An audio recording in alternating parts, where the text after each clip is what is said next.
Sibling conflict is inevitable, but boy, can it be annoying for parents. And actually, sibling conflict can even be good for kids, but frustrating for parents. It's hard to know when and where to draw the line in order to allow siblings to be independent, but also to maintain overall family sanity and peace in the home. I'm Dr. Ann Goshen. I'm a psychotherapist and I specialize in helping couples and parents. And today we're talking about sibling fighting, how to keep the peace, and this is Parent Savers. Faster than a speeding toddler. Sit still for just a minute. Can soothe boo-boos with a gentle kiss. Did you get down from there? Able to clean poopy bottoms in a single swipe. Oh, what did you eat? Turning frazzled mommies and daddies into procreators of peace and harmony. Ah, quit touching me. It's Parent Savers, empowering new parents everywhere.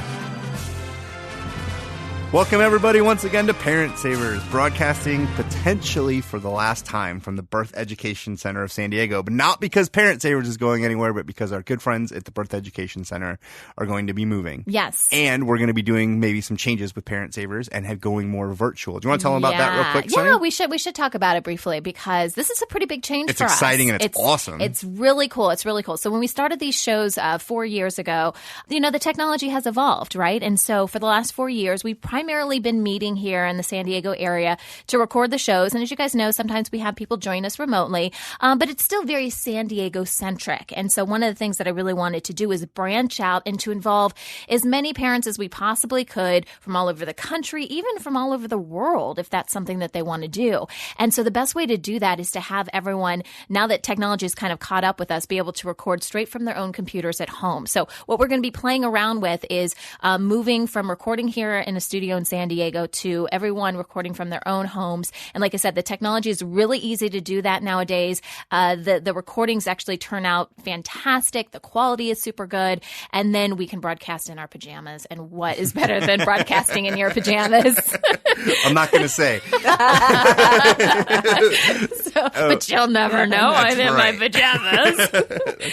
No, it's really great. And I think with technology and all the ways that you guys are able to connect with us, whether it's by Facebook or Twitter or just even when the new podcasts come out, I mean, there's so many ways to get it. So thanks to all of you loyal listeners. It's nothing that is changing with Parent Savers from a standpoint of the highbrow conversation you have that we have every episode, but it is a change, and I think it's going to even make the show go more global and we're going to explode. That's right. So thanks to our friends at the Birth Education Center of San Diego for all of the hundreds of episodes of different shows that we've taped here. For you guys listening, make sure to check out all of our apps, connect with us on Facebook and Twitter, let us know what you think. And if you guys want to join in the conversation more, now that we're ready to embrace you even more virtually, please do. So let's talk about who's joining us this week, including somebody is joining us virtually. So we have Jules on the phone joining us from Seattle to kind of give you a taste of the future of Parent Savers. Jules, tell us a little about yourself. Thanks for joining us. I'm Jules, and my husband and I have 5-year-old triplet girls, 2 identical, 1 fraternal, and I need all the information I can get on this topic. Yes, and the topic today, if I haven't said, sibling fighting. Sibling fighting. And so, for sure. And so my name's Johnner. I'm your host. I am a PR guy by day and a Parent Savers podcast host by weekend. By weekend, sometimes. With Sunny. I just love the chance to get to hang out with Sunny. We have 3 boys, a 9-year-old, a 7-year-old, and a 4-year-old. And sibling fighting, huge thing in our house. So I'm really looking forward to this topic. Sunny? Yeah, so I've got 4 kiddos of my own. The oldest is 5 and a boy. He's a boy. And then I have a 3-year-old boy, and then I have identical twin girls who are just over 2. Lots of sibling fighting in my house. It's mainly the boys kind of fight with each other, and then the girls are starting to kind of fight with each other. Not a lot of cross-fighting between the genders yet, but I'm sure there's only 21 months between my 3-year-old and my 2-year-old twins. So I'm expecting that to kind of increase. But right now, the boys seem to be fighting with each other and the girls are fighting with each other. Well, yeah, I mean, in a way, they're sort of like doubled up. Yeah, they are. Sort of like the boys and the girls. Yeah. And then our expert is Dr. Ann Goshen. Yes. Welcome. Hi. Thank you. Tell us a little about yourself. Well, I have a sibling. I have an older brother who's 3 years older than me, and we're kind of in the same field of psychology, so mental health, that's interesting.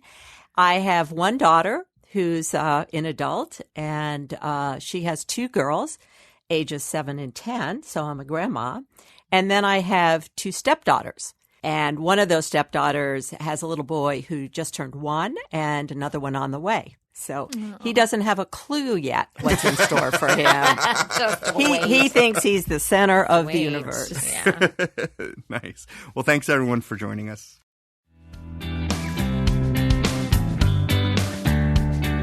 Before we begin the conversation, we like to talk about apps or technology that might be useful to parents. And this is a thing that's really kind of exploding in our community right now. And I wanted to tell you guys about it. It's a really neat thing, and it might be available in your community. If not, there is a way to get it started in your community. And it's called Buy Nothing. And the website for the overall thing is buynothingproject.org. But it's a Facebook group, really, that we have in our area. And so I'm from an area of San Diego called Scripps Ranch.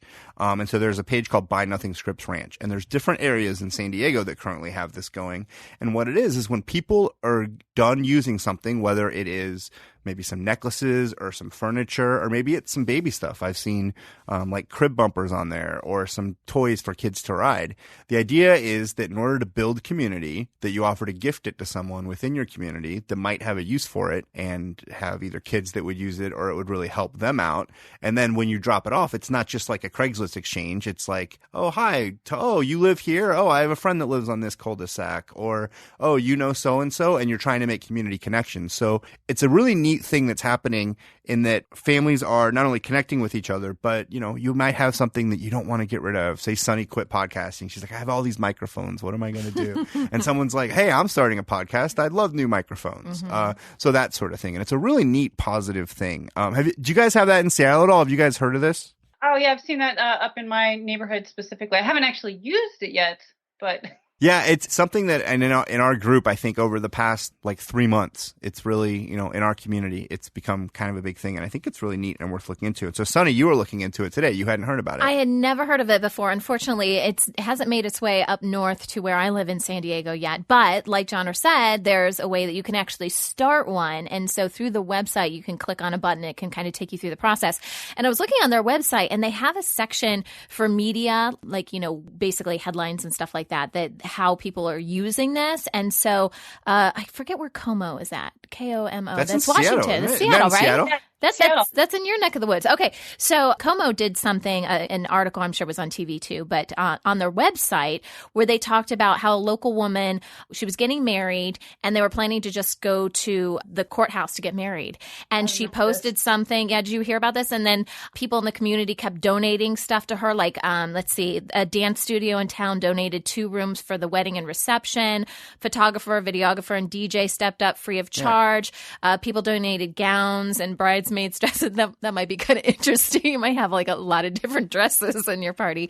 That's kind of a thing now, actually. It is, actually. Yeah, if you can keep in the same kind of color or whatever. Yeah. Anyways, people brought chairs, tables, party favors, decorations, even donated dishes for the buffet that they had. So someone's whole wedding changed as a result of this. And I saw in our community on a smaller level, there was a woman who wanted to throw a surprise party for her mom who was just finishing cancer treatments. And she had seen a thing where somebody paints one of the ribbons and then people were at the party signed it. But she said, she put on this group, I really want to do this for my mom. I don't have any artistic talent. Is there anyone that might be willing to help? And a local artist said, you know what? I would love to help with something like that. Right. And it was something that woman that helped felt good about doing it for someone. Someone got that thing for her mom. And it's a really neat community thing. And for parents with young kids, it's awesome because a lot of times when people on the stuff level just want to get rid of stuff, it's because their kids are getting older. And so if you have young kids, you've probably learned by now that you don't necessarily have to buy anything new, and to have some stuff kind of coming in via a different avenue that'll get really loved and used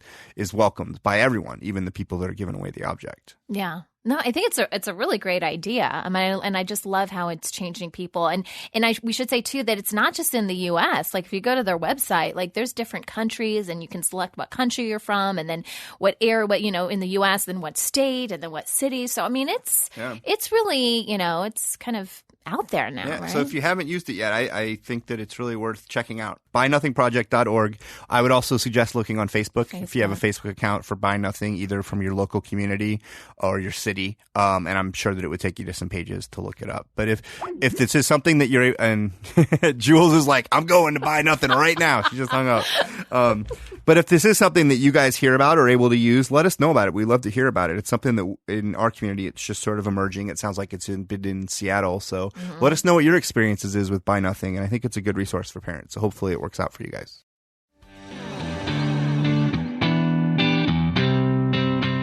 Today on Parent Savers, we're talking about sibling fighting and how to keep the peace with Dr. Ann Goshen. Welcome, Dr. Goshen. Thank you. So you were mentioning in the intro you have a sibling yourself, so you're well qualified to talk about it from this perspective. And then you have grandkids in the neighborhood, and you've seen sibling fighting all over the place. You have a daughter yourself, and not only professionally, you're well qualified, I think, to talk about this topic. So let's talk about sibling fighting. So it's natural, right? Like it's going to happen.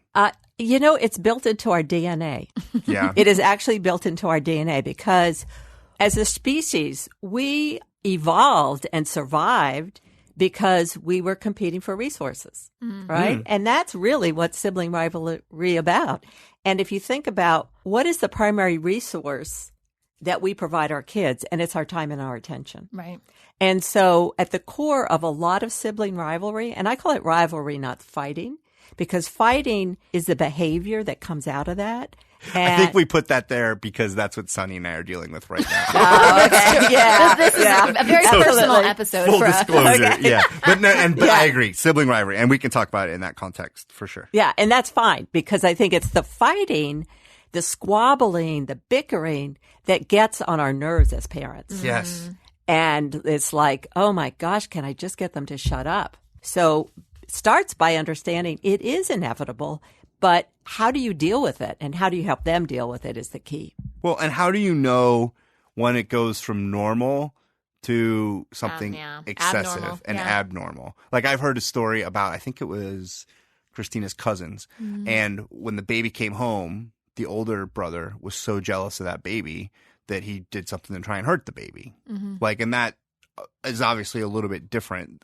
Competing, it is competing for resources and your parents' love. So, that maybe is one obvious example, but like how do you know when there's maybe a line crossed and normal sibling rivalry or bickering is getting bigger?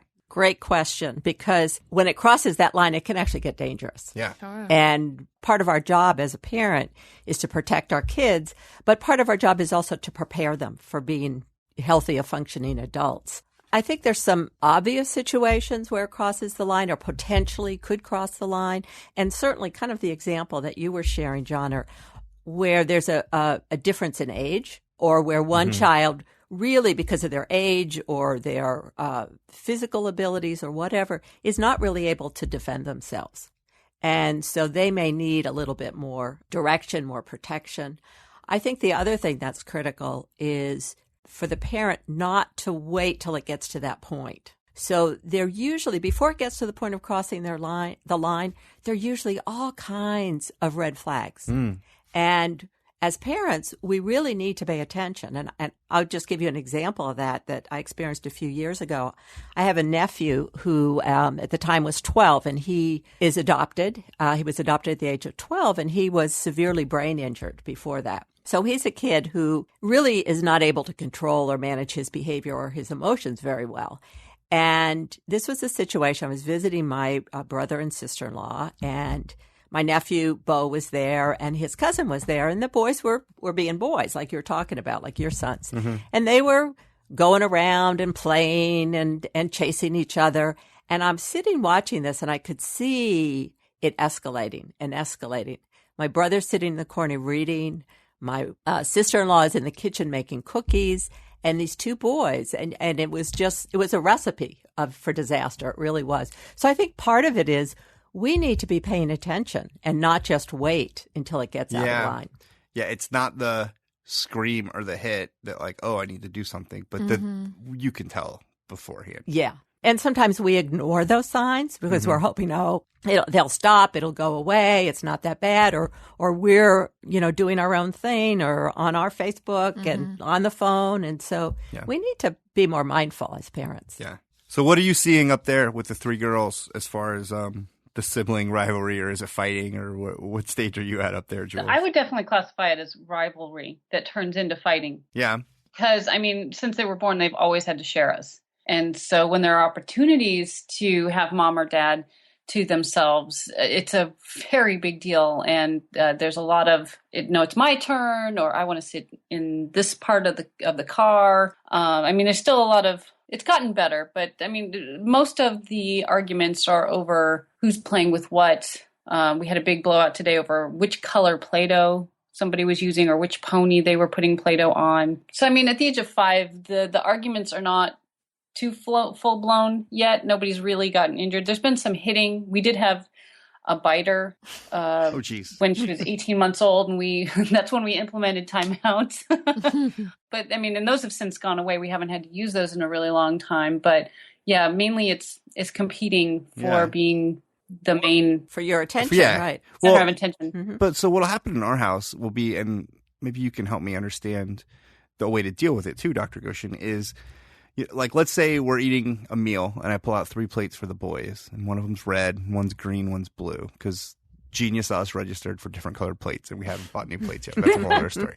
And they all want this red plate or to sit there. And I feel like I'm harder on the oldest one, especially, who just turned 9. He was 8. Like, dude, it doesn't matter like what the plate is. But it seems like logic doesn't really matter for them, right? Not at all. And so what's that about? Why is it they want the – it's because their brother wants it, right? Yes, it's because their brother wants it. It's control and power? It's control and power, and it's not about logic. Yeah. And part of it, I think, kids enjoy the squabbling. And so what we think of that's horrible. Yeah. Evolutionarily, that's right, horrible for parents. See, for them, that's kind of like Disneyland, And they also enjoy, and I think this is important for parents to understand, they also enjoy getting us, right? Getting us reacting, getting us emotional. Right. So we think that's upsetting to them. It's the opposite. Again, that's Disneyland. When they see us going around in circles, wow, that's power for them. We're like a ride. Yes, exactly. Exactly. Oh, yeah. That's a totally different way to think about it, because you would think that, well, they're getting my negative attention, so they better not, they can't like it. Oh, they love it. They love it. They love the positive too, but absolutely. Yeah. On some level, even when it's negative, they're loving it. But when they fight and hit each other and push each other and stuff, they're not really trying to hurt each other, are they? Like, that's what I kind of wonder. Yeah. I'm like, why would you want to hurt I find myself saying this. Why would you want to hurt your brother? Why did you just punch him in the face? I don't understand. It sounds like logic is our worst defense. Oh, yes. Thank you for saying that, Connor. It is. Because we're expecting them to deal logically. Mm-hmm. And I think one of the keys to helping kids with sibling rivalry is understanding how their brains work. And we know so much more about brain development than we ever did before. And one of the things that we know, and you can talk to kids about this in a language they understand, is that there's the emotional part of our brain, and then there's the logical, problem-solving, rational part of our brains. And when a kid is upset, is fighting with a sibling, is not getting your attention as the parent, what happens is it triggers the emotional part of the brain, which is kind of like the downstairs part. And in that moment, they really are not able to sit and go, oh, okay, well, a red plate, a green plate, big deal, who cares, no big difference. They're not able in that moment to do that. Yeah.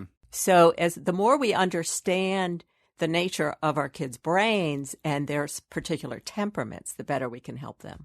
So they're just reacting. There's no filter kind of thing? Is that kind of what we're saying? Well, the younger the child, of course, the fewer filters. But, as adults, we don't always have the best filters either. That's true. So, one of the things that I think is really, really important in helping our kids with sibling rivalry, with conflict, let's say, is looking at our own role in that. So, for example, how does my partner and I deal with conflict? we're the role model. The parents are the role model. And so when I have parents in my office complaining about this, I will always ask, how do you two deal with conflict? What do you do when you have a disagreement? What do you do about tension in the home? How do you calm yourself down?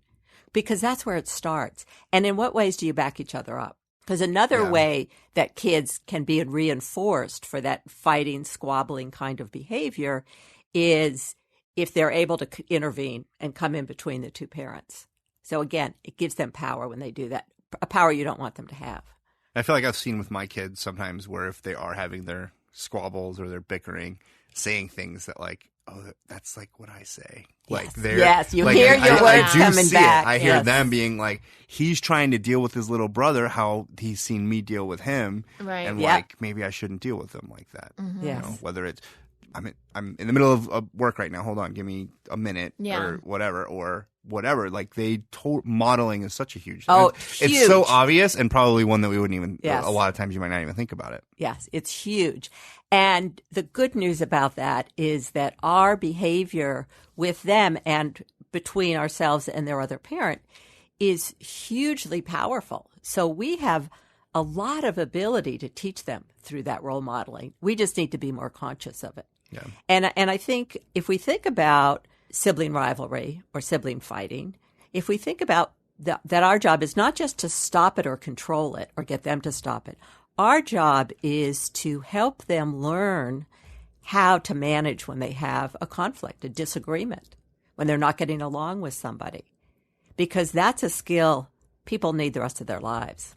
And it's, when I work with couples, for example, the number one issue that couples bring to me is conflict. Yeah. And generally speaking, they have no clue on how to manage conflict. So if the parents don't know how to do it between themselves, it's going to trickle down. But man, stopping it feels so good sometimes. And that sometimes is all that you feel like as a parent that you need. Like literally, guys, stop yelling at each other. Yeah. Just stop and then deal with it. But we really need to be giving them the tools to work through. Not that we don't. I'm just saying there's times where you're like. There are times when you just, you do. Absolutely. Yeah. But I think we need to be really careful of what I call going by the seat of your pants parenting, which is just reacting in the moment. Oh, no. Do you do that? I hope Christina's not listening to this now. I'm sure I do. We'll have to call her Whenever later. someone says what not to do, I always assume this is about to be me. Well, you know what? I need more confidence. I think every one of us who's a parent has done the what not to do at some point. Sure. Yeah. Every one of us can look back and go, oh my gosh, what was I thinking? What if I could replay it? But if you start to have the attitude of when our kids are behaving in ways that are annoying to us, that is a teaching opportunity. It's a learning moment. And what it does is enables us to kind of get a bigger perspective, a broader perspective. And I think that really, really starts, as I was saying, with the knowledge of the role model, but also with the parents' ability to calm themselves down. Because if you're disciplining children and you're not calmed down, it's very easy for that to go the wrong way and to not be effective. Yeah. So we need to know how to calm ourselves down and also how to help them calm down. Can we play out a scenario here? Sure. So I have an example to go home with. Yeah, the whole thing, about fighting with toys and stuff, like Jules hit the nail on the head when she was talking about that. Like, I feel like that is the number one issue in my house is someone took someone's toy or whatever. Someone has something that someone else wants. And so I'll hear about it. I'm usually, not right there. They're smarter than to cause a fight when I'm right there, right? So it's usually something across the room or something like that. And usually, their go-to, I don't have a lot of reaction time. There is no reaction time. There's, you took this, boom, fighting going on. I'm not watching anything build up. I feel like it's coming out of nowhere. But they do this constantly. And so if I see that, my first thing is I'm usually going to the person who's been hit because they're crying, right? And that's my nature, is to console whoever's crying and then ask them, okay, what happened? And usually it's, he took my toy, he hit me, whatever. Okay, come over here. Why did you take the toy? Blah, blah, blah, blah. And then will you apologize? Can you apologize to your brother? It's not nice to hit. You wouldn't like it if someone hit you. I feel like this is my conversation that I have over. What am I doing wrong? Because it's not working. Right? Yes. Okay, great question. Let's take a quick break. I'm serious. I hate doing that. I'm sorry, guys, but let's do it now. True. And then You're we'll like jump Ryan right back into Seacrest that. on American Idol. Right and after we'll be this. right after this. Can I be Chuck Woolery 2 and 2? Is that way too dated of a reference way for too everybody? Deep, and nobody knows what you're talking about right now. We'll be right back. Welcome back, everybody. We're talking about sibling fighting, how to keep the peace, and we just had this scenario laid out where Sunny gave us a day in her life. Probably happens 5 times a day. Yes. The conversation that she has with her kids. So why are you crying? Why did you do this? Yes. Why did you do this? So let's talk about dealing with that and strategies. So how can we help our kids? Okay, great example and a universal one. And I'm sure that Jules in Seattle can relate to that as well with her triplets. A couple things. One is in that kind of a situation where it's something that happens over and over, very common. I think it's really important to create a strategy ahead of time and create a rule. So, for example, the rule might be if somebody grabs a toy or if I hear fighting about toys, the toy gets removed, whatever the toy is. And it doesn't matter who did it. Because part of what we want our kids to do is to develop the ability to collaborate, work together, and problem solve. So, for example, instead of having them apologize, which I think it's not usually genuine anyway, their apology rather, but to instead have them look at, okay, what can you do right here? What can you do? So just as an example, I was in the car with my grandchildren who are 7 and 10 the other day, and I had taken all of the activity books out, so there's nothing for them to do. They were in the back seat. It was a long drive. And I had one notebook and one pen, and that's all I had in the car for them. So I handed it to them, and I said, see if you can figure out how you can work together with this, because I don't want to hear any arguing about it or fighting about it, because then the art supplies, the book and the pen they'll be gone. I'm going to take them away. So I'm listening to them.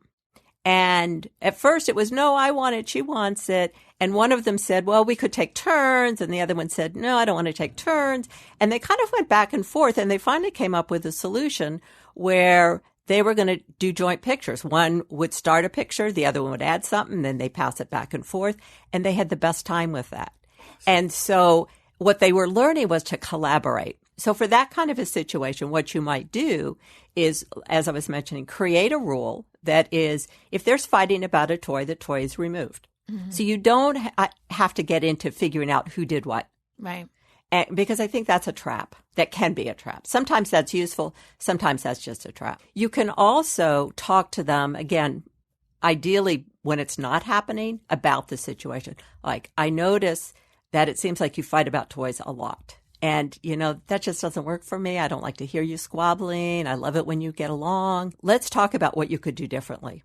How could you do that? So what you're doing is you're getting them involved in problem solving. And maybe they come up with, 2 or 3 ideas that you didn't even think about, like the plan that my grandchildren came up with. So I think that's part of it. And part of it is recognizing, of course, if somebody's getting hit, then that child might need to be removed. So if it happens all of a sudden and it's something that happens over and over, think about it ahead of time, plan for it, create a rule, get them involved in problem solving. I like that. I love that too. I've been doing 2 of those, in that someone gets removed if it's getting too crazy, and if you fight over it, it's mine. But I had not integrated the involving them in any sort of solution yet. So I think obviously that's the piece that I'm missing. Good. And I'm glad to hear that, Jules, because that's the part where we're really helping them prepare to be, adults who can resolve conflicts and deal with issues of tension or disagreement. So that's really good. I'm beaming over here because this is the part where I realize I'm not an idiot, because one of the things we do that. And I always tell the kids, figure it out. And so I think what I'm kind of hearing is we're not the referee for sibling conflict, and we shouldn't see ourselves as the referee. It's a not trap. What did you do? It's a trap. Yeah. It's a trap. But instead, we're the coach and saying, hey, you guys figure it out. And, I'll even tell the kids sometimes, like if they're raising their voices, and this is probably where I say something and then I'm doing it wrong, is that I don't really even necessarily care exactly what it is, but you guys work this out and work out in a way where it's an appropriate way to talk to each other too, just to try and get them to manage it. And they usually are able to come up. I love that picture idea that they came with, the joint picture drawing. That was really cool. And I think I just wanted to follow up on something you were saying, John, and that is when we say to them, you work it out, I think it's important to know whether or not they're capable of doing that. Because a lot of parents will say, no, you need to go work that out. Well, sometimes kids don't know how to do that. Right. So there's a difference between doing that and, like you said, being a coach. Yes. Right. Coach is not a referee, but a coach is not somebody who just says, okay, you do it. Right. A coach needs to be teaching those skills. Yeah. And I want to give you an example of that. This was my granddaughter Eden, who I think at the time she was about 5, and we had a couple kids at the house, and she was playing with one little girl, and they were having just a great time playing Legos. I happened to be upstairs in her room to get something. This other little girl comes in and right into the middle of them and wants to play with them. And Eden says to her, "No, we don't want you here. Get out." And I was like, of course, mortified. She's a guest at our home. How can you say that? And I said, "Eden, come here." And I took her outside the room by herself. And I said, "Eden, that was not kind, what you said to that little girl. That was not kind. You need to do something differently. Go back in there." And she looked at me and she said, "I don't know what else to do." And I went, whoa, she really doesn't. So we talked about it. Yeah. We talked about what else could she do, and I gave her some ideas, and she came up with some ideas. So we can't assume that kids know how to do that. I've talked about it before. I feel like you come up with this assumption that kids know how to do things automatically, and they don't. Mm-hmm. They're not necessarily born with the facility to come up with different solutions to problems there, and so we need to teach them. Let's talk more strategies about keeping the peace among siblings. As we're looking at ways to help them, we're coaching them a little bit. Do you have other things to, like, maybe ideas? Well, I think just to reiterate, one of the things I said is when you see something going on is to calm yourself down first and monitor the risk, obviously, and then help them calm themselves down, because they can't problem solve until they have their emotions in check. So, for example, the other day I was with my grandchildren, and the little one got upset about something, and her older sister, because I think we've worked with them a lot in how to calm themselves, her older sister, who's 10, came over to her, looked her right in the face and said, "Now, Eden, take 3 deep breaths." I thought, whoa, she's learning. She got it. And that's a wonderful, wonderful tool. It sounds really simplistic, but if something's going awry with the kids and they're getting upset, maybe just to say, okay, let's all take 3 deep breaths together and then go to the next step. It's a tiny thing, but the message is, let's take a moment, because it's rare that something needs to be dealt with right in that second. The other piece, and I was talking before about the sibling rivalry, is built into our DNA. And it's really about that competing for resources. Well, if the parent is the primary resource, and part of that squabbling, like you were talking about with your kids, part of it may also be it's a way to get mom to come in here and do something and get mom's attention. So one thing that we need to always be conscious of is, are we noticing and reinforcing, acknowledging when our kids are cooperating, collaborating, or are we just so grateful for a little bit of peace and quiet that we're ignoring them? So we need to really be doing that. Like every once in a while, you're driving in the car, they're in the back seat and they're getting along okay. Stop and say to them, "You know what? You're doing so good. You're really sharing, or you're really being quiet, or I like the way you one of you had the toy and you gave it to the other one." So we really need to be doing a lot more of that. It's so easy to focus on the negative. Yeah, it's funny. You want to jump into this whole topic and think, how am I going to stop the kids from fighting? But the answers are be positive. Like some of the answers are positivity and modeling appropriate behavior, which has nothing to do necessarily in the moment of the fight over whatever toy it is. It's about so much bigger than that. Like it's more than just the toy to deal with sibling fighting. Yeah, absolutely.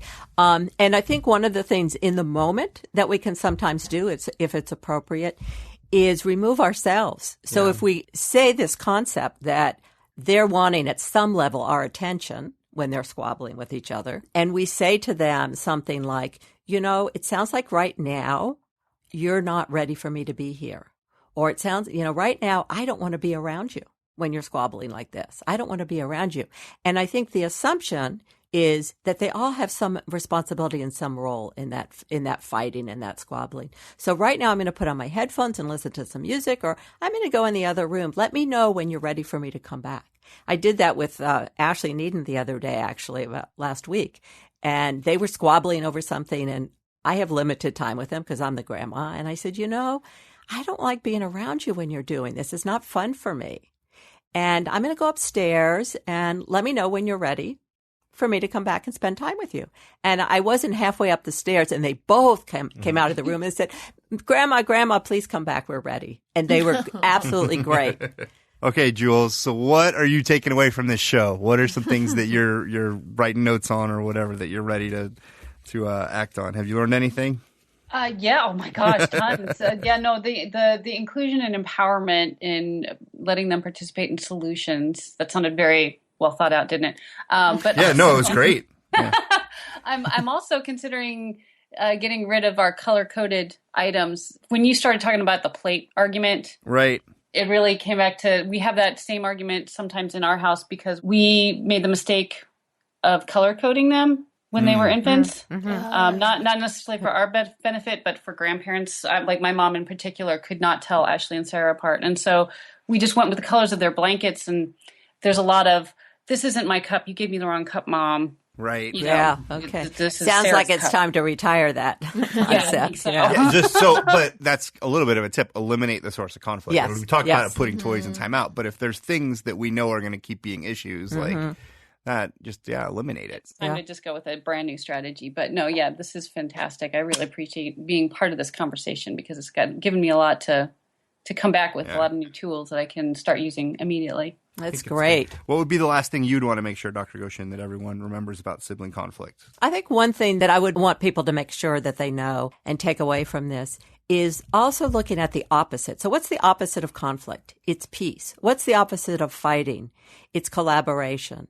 And what's the opposite of rivalry? It's gratitude. So to look at what are you doing in your home, for example, to create a culture of gratitude. The more you do that, the more kids' mind set kind of goes in that direction. So, for example, at the dinner table, maybe every night each person shares something about everyone else in the family that they're grateful for. Because that's really, again, about shifting that culture and creating a different norm in the home. Creating the behaviors that you do want to encourage. Right. Exactly. That's great. Exactly. That's awesome. I really enjoyed that conversation about sibling rivalry and sibling fighting. Like I said, we called it sibling fighting, but it really talked about a lot of issues beyond just the siblings and how we can help. I think we gave some good strategies for in the moment, but also just overall strategies as well. So hopefully you guys found that as helpful as we did here in the studio. Thanks for listening. Thank you, Dr. Goshen, for being part of the conversation. And we're actually going to continue it just a little bit teeny more for members of our Parent Savers Club with some bonus content. So we'll do that after the show. For more information about the Parent Savers Club, you can visit the member portion of our website.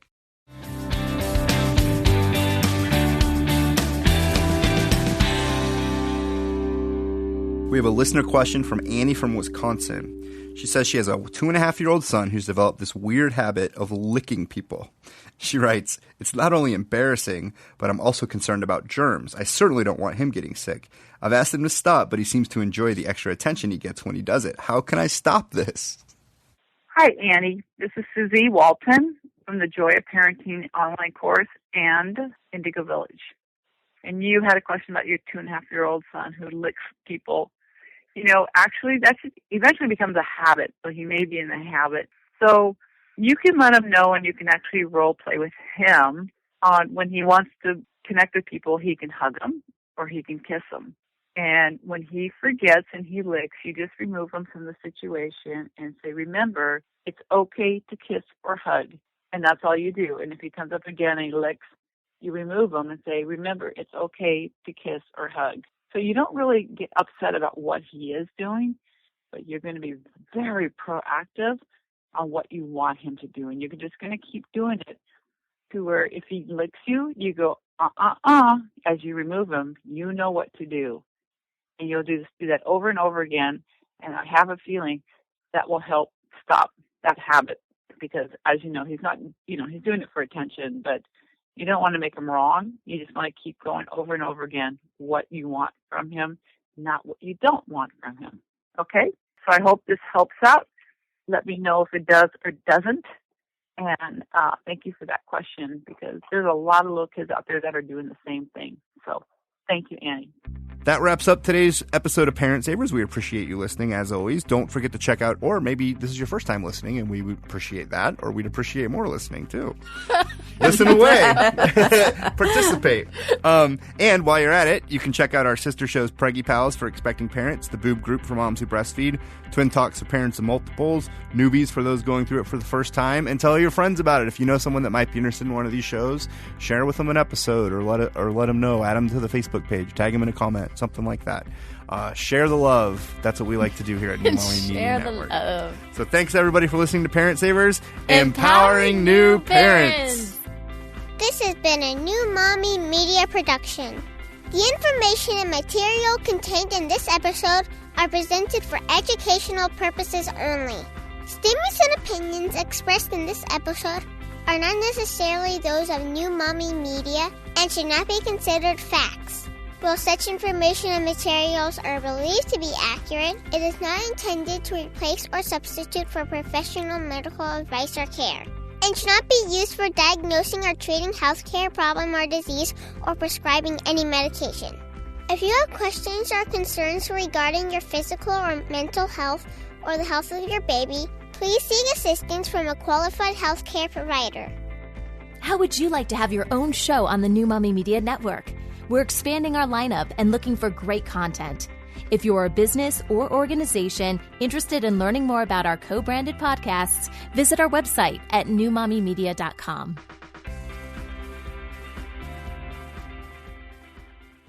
Hey mamas, don't forget to check out Mighty Moms. It's our online community built for new moms just like you. Not only can you connect with other moms, but you can also join us backstage for special mom-only online events. And you'll also be notified when we're recording, so you can join us as a special guest. Visit our website, newmommymedia.com, and click on the Mighty Moms banner. It's free. That's newmommymedia.com. See you there.